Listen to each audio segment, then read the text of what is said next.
ismaqal iyo daawasho wanaagsan saaxiibayaal halkani waa janalka dabagalka wararka waa 5 bisha afraad sanadka 2021 qodobada ugu waaweyn warkeenana waxaa ka mid ah dowladda federaalka oo mushaarkii ka jaratay ciidan dhawaan ku biiray ilaalada Cabdiraxmaan Cabdishakuur Warsame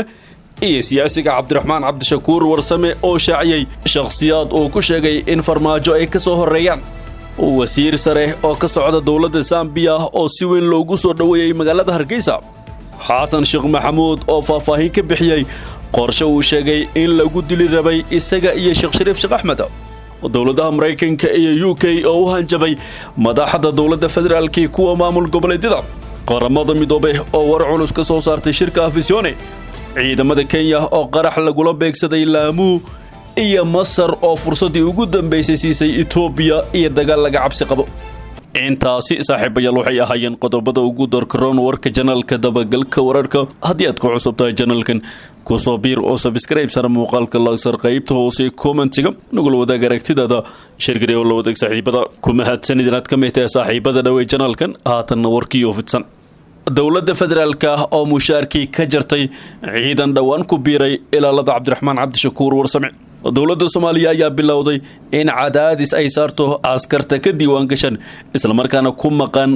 shaqada leexsan gaar ahaan kuwa ilaaliya siyaasiyiinta mucaaradka sida ay ogaatay warbaahinta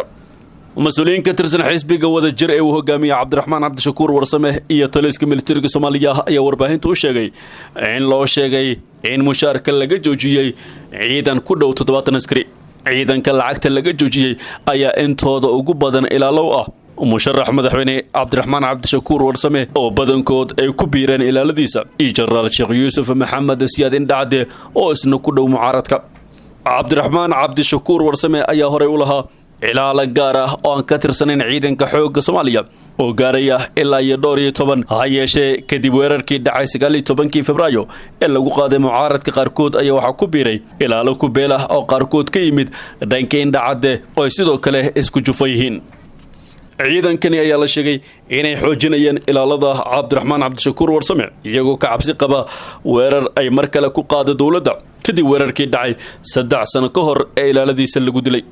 lama oga sababta rasmiga ah ee ka dambaysa arrintan ha yeeshee waxa soo baxaya warar sheegaya in qaar kale oo mucaaradka ah askarta la socota laga joojiyay mushaarkii ay qaadan jireen mucaaradka ayaa wixii ka dambeeyay weerarkii 19 lagu qaaday hotelka Maida ay ku sugnaayeen Sheekh Shariif Sheekh Axmed iyo Xasan Sheekh Maxamuud waxay aad u kordhiyeen ilaaladooda iyagoo ka cabsi qaba weerar mar kale kaga yimaada dowladda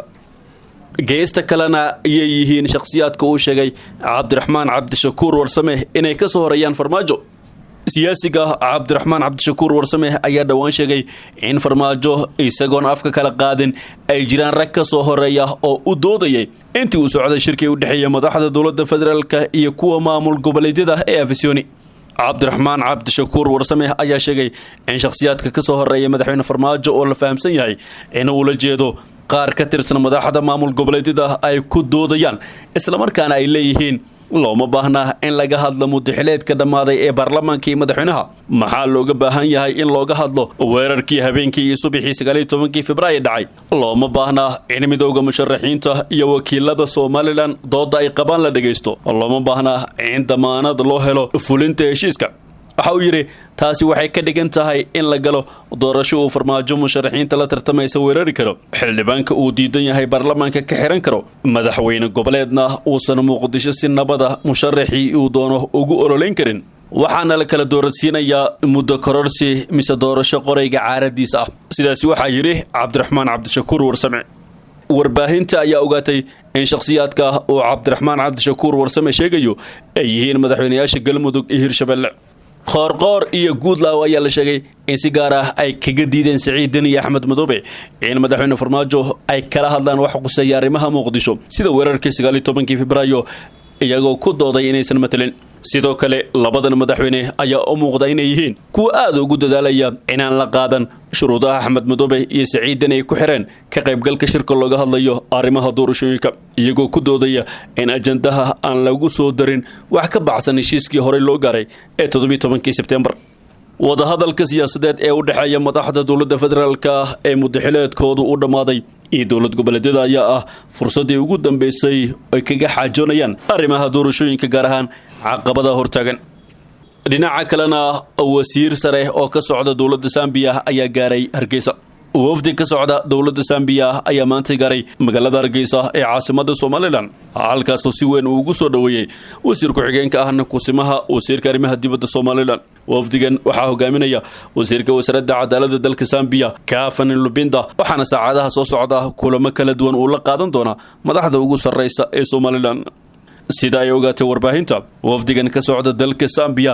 ayaa mas'uuliyiinta Somaliland oo ugu horeeyay madaxweyne Muuse Biixi waxay kala hadli doonaan xiriirka labada dhinac, waxaana lagu wadaa in labada dhinac ay wada saxiixaan iskaashi dhinaca garsoorka. Somaliland oo iyadu ku dooday inay tahay dalka madax bannaan Jamhuuriyadda Soomaaliya ayaa sanadihii ugu dambeeyay ay heshiisyo iskaashi la galaysay dalalka Afrika, waxaana muddooyinkii dambe caasimadaheeda gaarayay wafuud caalamiya. dhanka kale, xasan sheekh maxamuud ayaa faahfaahin ka bixiyay shirqool lagu dili rabay. madaxweynihii hore ee Soomaaliya xasan sheekh maxamuud ayaa shaaciyay in 19 Febraayo la qorsheeyay in la dilo isaga iyo madaxweynihii ka horeeyay Sheekh Shariif Sheekh Axmed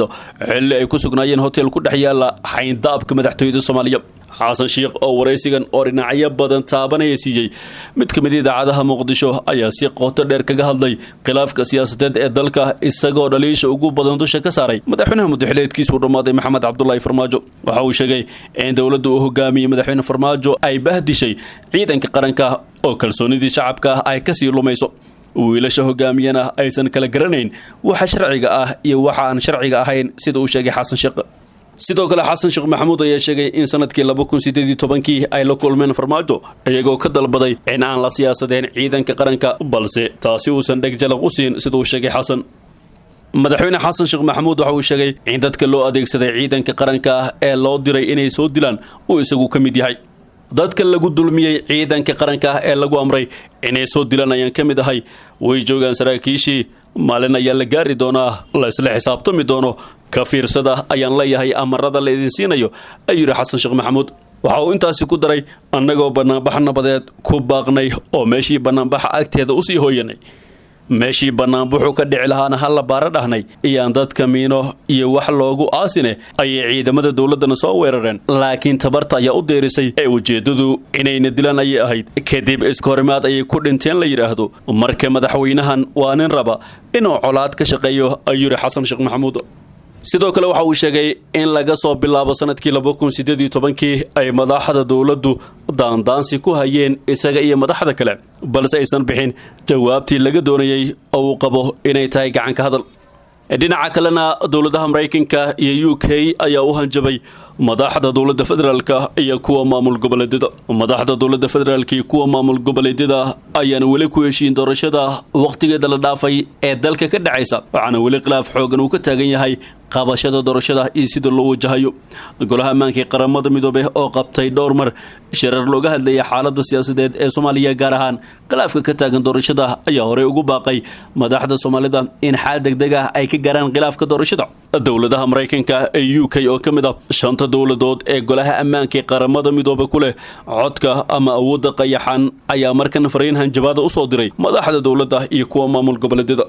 sida xogtan ku helnay, dowladaha Mareykanka iyo UK ayaa qoraal ay soo gaarsiiyeen ra'iisul wasaaraha xukuumadda xilgaarsiinta waxay si cad ugu sheegeen in tallaabo adag ay ka qaadayaan madaxda caqabada ku noqota in lagu heshiiyo doorashada. dowladahan awoodda badan ku leh golaha ammaanka ayaa ugu baaqay madaxda dowladda federaalka iyo kuwa maamul goboleedyada in heshiis ay ka gaaraan qabsoomida doorasho xor iyo xalaal ah, ayna raalli ka yihiin dhinacyada siyaasadda. Mareykanka iyo UK ayaa qoraalka la sheegay in ra'iisul wasaare Roble ay soo gaarsiiyeen waxay ugu sheegeen in cunaqabatayn ay ku soo rogi doonaan ciddii la imaan weysa tanaasul iyo dabacsanaan caqabadna ku noqota qabsoomida doorashada Soomaaliya. fariintan hajabaada iyo dadaalada ay wadaan wakiilada beesha caalamka ayaa keentay in madaxda dowladda federaalka iyo kuwa maamul goboleedyada ay isugu yimaadaan shir aan warbaahinta loo ogolaan, walina aysan wax natiijo ka soo bixin. dhanka kale, qoraal ka soo baxay xafiiska siyaasadda qaramada midoobay ee Soomaaliya ayaa waxaa looga hadlay wada hadallada ka socda magaalada Muqdisho u dhaxeeya dowladda dhexe iyo dowlad goboleedyada. war-saxaafadeedkan ayaa lagu sheegay in qaramada midoobay ay dhiirigelisay joogitaanka dhammaan madaxda dowladda federaalka iyo kuwa maamul goboleedyada ee shirka hordhac u ah shirka wadatashiga ee 3 ilaa 4 Abriil ka dhacay Muqdisho. qaramada midoob ayaa sidoo kale ku boorisay dhinacyada ku shirsan Afisyooni inay xal ka gaaraan caqabadaha hortaagan qabsoomida doorashooyinka dalka ee 2021.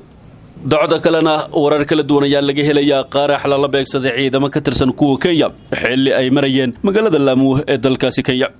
qaraxa oo ahaa miino ayaa haleelay gaari xamuul ah ay wateen ciidamada Kenya xilli ay dhaqdhaqaaqyo ka wadeen halkaas, waxaana ka dhashay khasaare isugu jira dhimasho iyo dhaawac. ilaa dadka deegaanka ah ayaa sheegay in qaraxa kadib ay rasaas rideen ciidamada Kenya iyagoona sameeyay howlgallo ay ku baadigoobayaan raggii ka dambeeyay falkaasi. ugu yaraan hal qof oo ahaa wadaha gaariga lala egtay qaraxaasi ayaa dhintay, iyadoo dhaawacyo kale ay soo gaareen askartii la socotay siday shaaciyeen dadka deegaanka. dhinaca kale shabaab ayaa sheegatay mas-uuliyadda qaraxan, waxaanay baahisay in dhimasho iyo dhaawac ay gaarsiiyeen ciidamada dalka Kenya.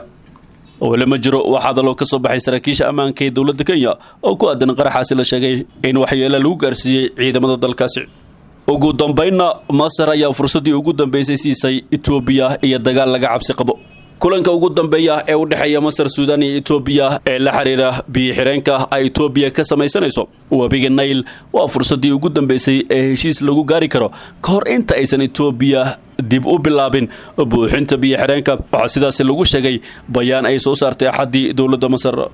kulanka ayaa isniinta maanta ku soo gabagaboobaya magaalada Kinshasa. wadaxaajoodyadan waxay ka dhigan yihiin fursadda ugu dambeysay ay tahay in saddexda dal ay ka faa'iideystaan si heshiis ay u gaaraan ka hor xilliga daadadka ayaa lagu yiri bayaan ka soo baxay wasaaradda arrimaha dibadda Masar. toddobaadkii tagay madaxweynaha Masar Abdel Fattah al-Sisi ayaa sheegay inay jiri doonto xasilooni darro aan la qiyaasi karin oo ka dhacda gobolka haddii biyaha Masar ay hesho uu saameeyo biyo-xireenka. ma jirto cid hal dhibic oo biyo ah ka qaadan karta Masar. cid kasta oo doonaysa inay isku daydana ha isku daydo ayuu yiri, cidna ma qiyaasayso inay ka fog tahay awoodaheena ayuu yiri al-Sisi. Suudaan waxaa hadda xiisad kale oo dhanka xuduudda ay kala dhaxaysa Itoobiya kaasoo salka ku haysa dhul beereedka gobolka Al-Faksha, waxaana sabtidii ay dowlatus military la sameysay Masar. hadalka cusub ee ka soo baxay Masar iyo kuwa toddobaadyadii tagay uu jeediyay madaxweyne al-Sisi ayaa cabsi dagaalgelinaya gobolka, waxaana taxliilayaasha siyaasadda ay rumaysan yihiin in haddii wadahadallada Kinshasa ay guuldareystaan uu dagaal ka dhici karo gobolka.